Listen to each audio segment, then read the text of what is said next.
Hi, welcome back to Christine's Home Affairs.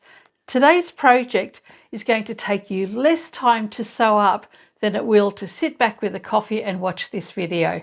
It's a really easy project for beginners. I'm making this because it's coming up toward the end of the school year and lots of people are wanting to give gifts to the teachers of their children. So this is a really quick, easy project, beginner friendly. You whip them up in no time and you can have plenty to sell on your market stall as well. All it is a little pouch that will easily hold 2 or 3 pens. In fact, this one has a couple in it. So it's a very simple zippered pouch, holds 2 or 3 pens, and it's got a piece of elastic that fits over your notebook. Let's get to it. All right, we don't need much for this one. There are just 2 pieces of fabric, one for the outer, one for the lining. They are 4 by 8 inches or 10 by 20 centimetres. I've got a zip here. This one's too long for my needs, but it's the only one that I had that'll match. You get away with a 10-inch zip, and we need a piece of elastic that's the same length as the fabric. This piece of elastic is only about 1/4 of an inch wide. I would have liked something a little bit wider. Let's get started. First thing you want to do is place the zip right side down on the outer fabric, and I've got a longer piece because I don't want the metal bars in my fabric area at all. I will actually be doing a French seam on the end of this, and that will enclose the zip area. Place your zip onto your fabric, grab your lining fabric and place that with the right side facing. Line up the side edge first at both ends and then line it up against your zip. We can go and sew that all the way down. When you've done that, open the fabric out, place the lining behind the outer fabric and we'll top stitch. You'll need to put your zipper foot on the back stitch.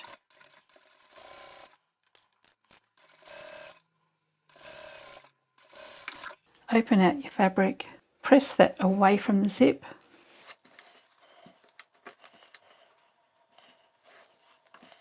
And press your lining fabric away from the zip as well.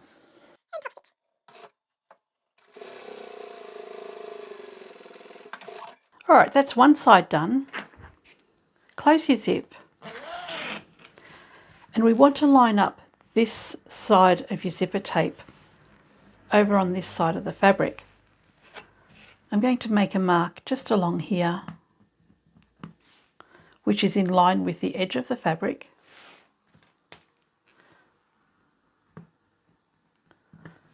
And to mark the other side of the zip, I'll just fold that over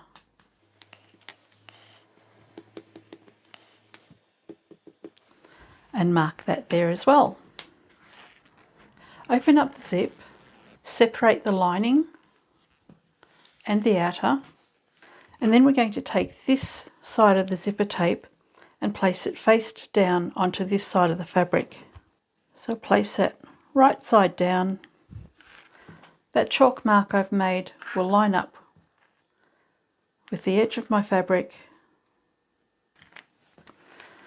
and flip it over and just double check your markings. And if you're happy with that, take this side of the lining and flip that over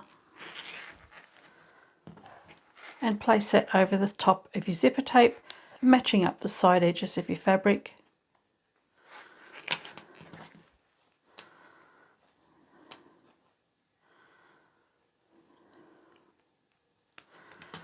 And we can take that back to the machine, sew down this edge here, and then we can open out the fabric and we'll top stitch.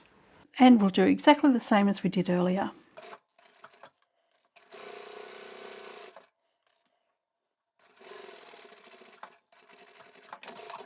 We've got the zip enclosed inside a tube now. What we want to do is turn this the right way out, pop the end of the zip inside and then just push it on through.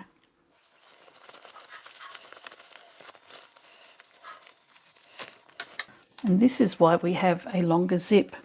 It makes it much easier to turn the fabric out the right way, gives us more room to manoeuvre, and it makes it much easier to top stitch. So once again, press your fabric away from your zip on both sides And place your fabric underneath the zipper foot and sew all the way down. All right, that's how it's looking at the moment. Have the lining faced up. Close your zip. You don't want to close it all the way to the end, but what you do want to do is bring the zip into the centre, have that nicely lined up along there, and we'll grab a piece of elastic. The elastic for me, I'd like it a little bit wider, but I don't have any. So you can just use one strip of elastic the same length as your fabric here and place one end over here and at the other end of the zip. So you just need to sit it over the top of the zipper teeth. If you prefer to have more structure in your elastic, you can go and put 2 pieces on here. I'm happy to do 1. We're going to sew straight across here and straight across here. And it doesn't matter if your elastic is a little bit loose either. It's better to be loose than tight. I'm going to start at the end where the zip is open. I'll just push those teeth together, and if you feel it's more comfortable, you can just go and sew straight over the top of this first. I'll do that for you now. So you can sew over that just to keep it in place, or you can put the elastic down at the same time. And that's what I would normally do to save time. I'll start sewing on the outside edge because we want to close right across. Back stitch.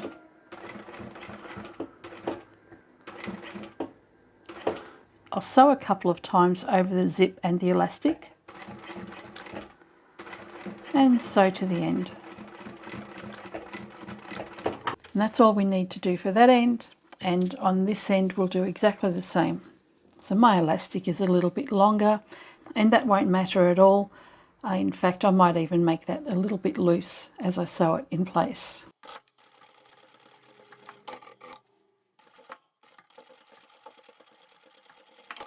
With the elastic in place, our little pouch is the right way out at the moment. We can trim off the end of the zip and trim this fabric back as well, just under 1/4 of an inch from the stitched line. And repeat for the other side. Open up your zip, not all the way though, and we'll turn this inside out.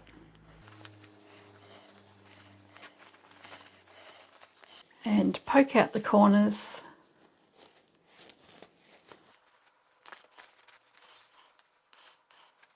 Clip this end together so that the zip underneath sits nice and flat. And at this end here, just move your elastic out of the way so that it sits nice and flat. Clip that together as well. We can take this back to the machine and we're going to sew just a little bit over 1/4 of an inch all the way across. I'll triple stitch that all the way as well. There's a lot of bulk in there and I want to make sure that zip is nice and secure.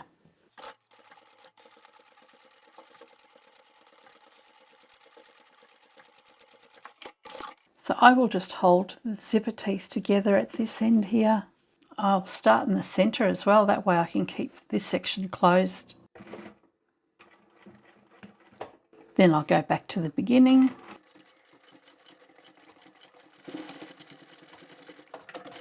And now we're finished, we can turn this the right way out. Poke out your corners again.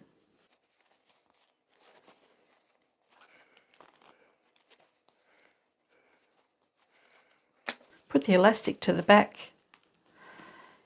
Close it up and you're finished.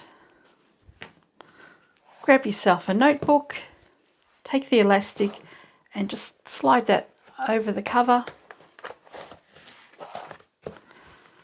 Open up your zip and you can pop a couple of pens in there. Perfect. So how quick was that? In less time than it takes you to watch this video, you can have one of these whipped up. They are such a quick project to do. I think they're very easy. You can teach your kids how to make them. If you're a beginner and you've never sewn before, I think you'd quite easily be able to do this. It is a very forgiving project to make. You don't have to be perfect. It's a fabulous one for scrap pieces of fabric. It's only 8 by 4 inches and you only need 2 pieces of fabric for the entire project. I'm going to be making these for the shop. I want to make a whole bunch of them and I've got a big pile of scrap fabric to use up. So I think I'm just going to chop it all up into 8 by 4 inches, put some zips in. I've got a bunch of elastic. And these won't even take up much space in the shop either, so I'll get no complaints for Chris about me taking up too much space. They're only very tiny and very quick to make. So what am I going to sell them for? I get asked this all the time. I put the timer on and they took me 7.5 minutes to make, or nearly 8 minutes to make from start to finish. And I was taking my time with that as well. I didn't really stress too much about it. I can comfortably make 7 in an hour. If I were able to sell them at $10 each, that would give me about $70 an hour in labour, less of course your zipper and fabric costs as well. But I think that's a pretty good rate. Some of you might think that's a little bit expensive, but $10 isn't much to spend at all in Australia. And when parents are looking for gifts for their teacher, they usually have maybe a $5 or a $10 buffer. So I think $10 each. I might even do 3 for $25. Kids in high school have multiple teachers, so they might want to purchase more than one. I think that's what I'll do. I'll make up a bunch, $10 each, 3 for $25. Better get cracking because people are starting to think about gifts for the end of the school year. Not just good for teachers either. This is a fabulous Christmas stocking stuffer, so you can whip up a bunch of these and pop them in with your Christmas stockings as well. I hope you've enjoyed this video. I've got to go sew up some pouches and I shall catch you next time. Bye for now.